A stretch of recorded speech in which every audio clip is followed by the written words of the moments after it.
hello. We're actually back with another recipe with chanterelles, and it's funny because I have not actually made this one, so we'll all be trying it for the first time, so to speak.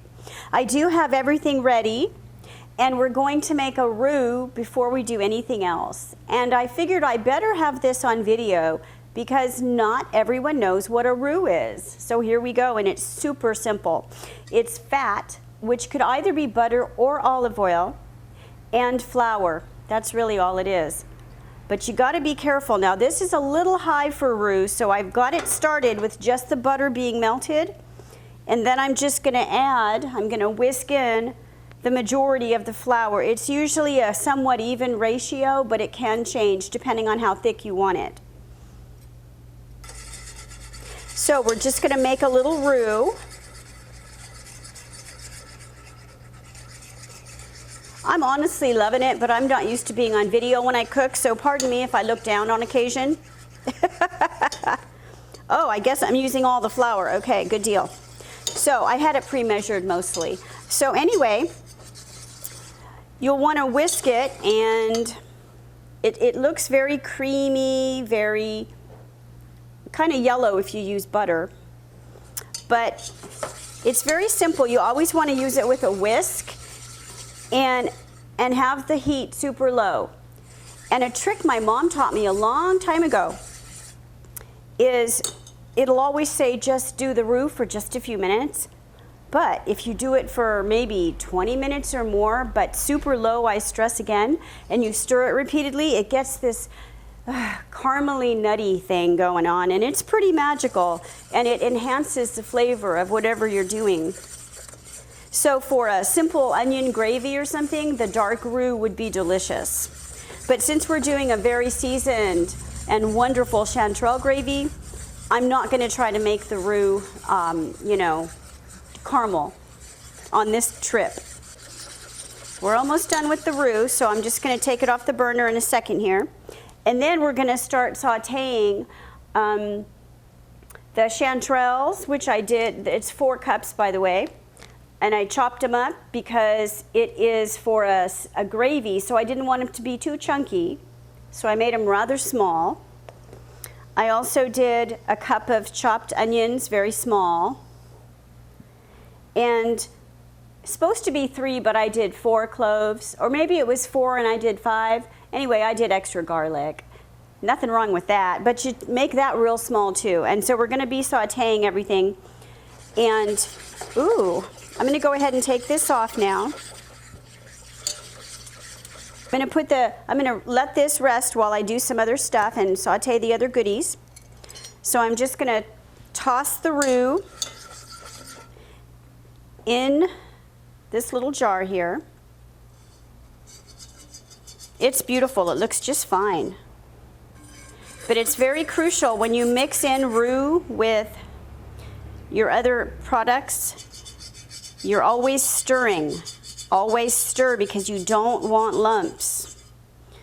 That's the big thing. Oh, and one of the things this recipe calls for, which is interesting, is summer savory, which honestly I've never used before, so I went and got some at a small market.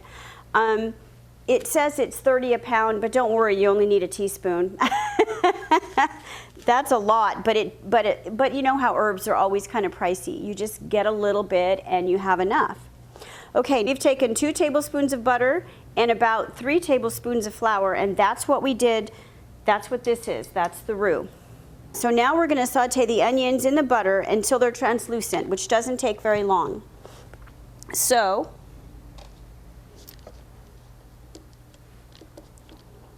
I'm going to take my teaspoon of butter,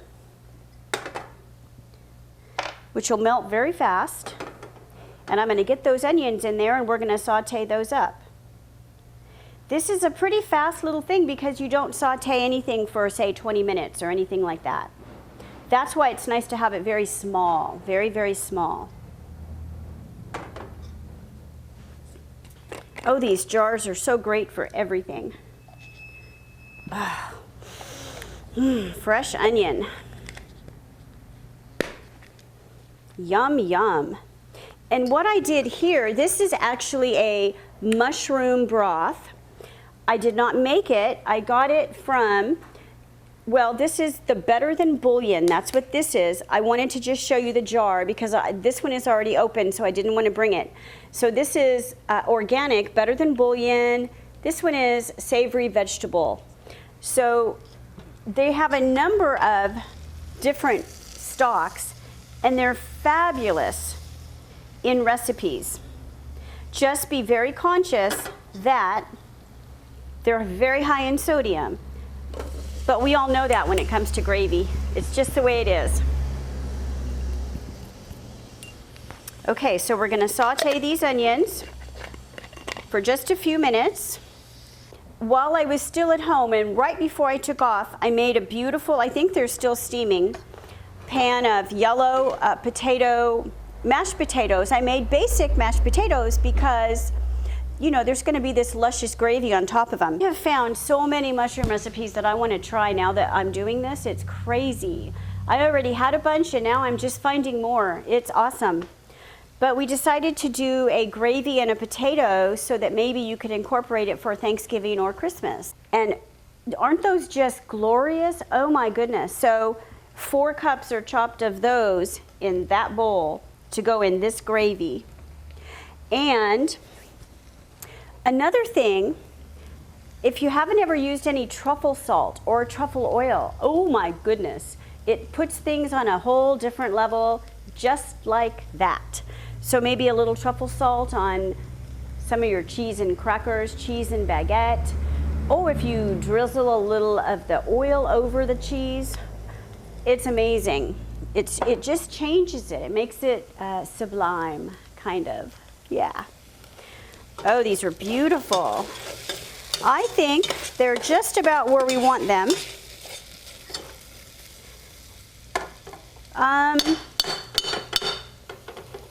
I think we'll give them just one more minute. Just one more minute. Okay. The extra garlic, you know, I can't help myself.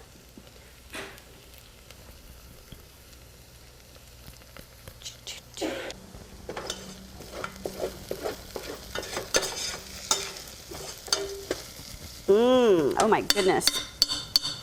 Boy, if somebody comes in right now, whew, they're gonna say, what's for dinner? Now this gorgeous pan of chanterelles is now gonna go in, and we're just gonna saute them rather briefly, but we're gonna get them tender. And again, that would be 4 cups of chopped chanterelles.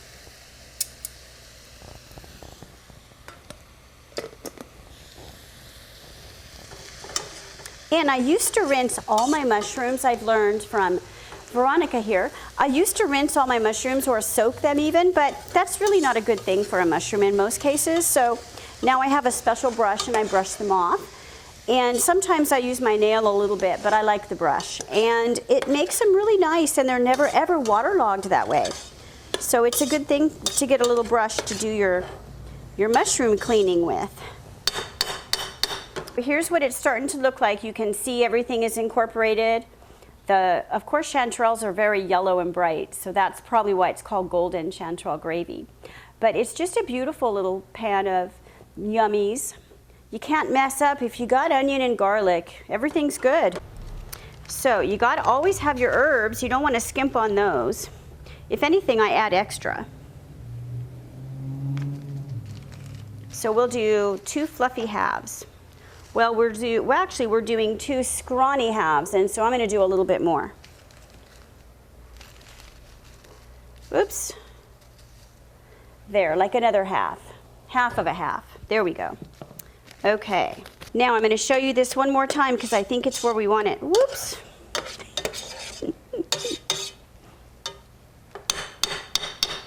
See how it cooked down? It's got a little bit of juice, but not very much.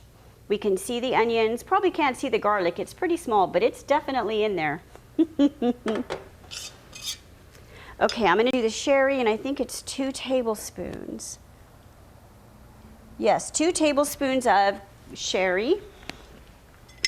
I did not do a fancy bottle from my house. I have the Holland House cooking sherry, and that's cheating, but it does work very well. So we've done the garlic, the chanterelles, we've stirred in the seasonings and the sherry. So the last thing is the broth and the roux, and then we cook it until it's thickened. This would be wonderful, I'm quite sure, for any Thanksgiving or Christmas type of thing. And let me see, well, let me tell you what it says on the top, because I thought it was fascinating.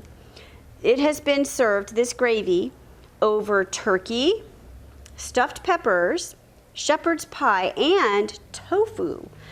So who knows, you could keep it vegan if you wanted. You could use olive oil instead of the butter and you'd still have your roux. And then you could do it over tofu and it would be a vegan dish. Just like that. So I only know about vegan. My sister is a heavy vegan, and good for her. I like my butter and my ice cream and my cheese.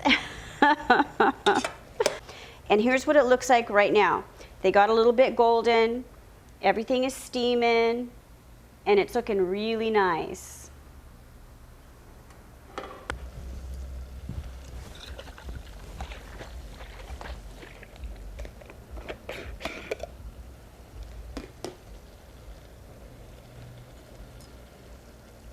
Lefty.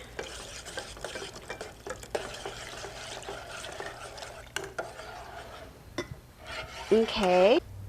I don't want the flour on the bottom. I want it all together. I'm just going to get it in there and then I'm going to stir because it's not boiling heavy, so it'll be all right. But remember, you always want to keep that stir going, or at least fairly often. I have been known to turn my back and walk away from the stove with gravy on it, so you can do that, but it's not recommended. It hasn't actually thickened up, but it has a slightly different look now because of the roux going in there. But it will need to boil and get a little bit thicker, and then it'll actually be done.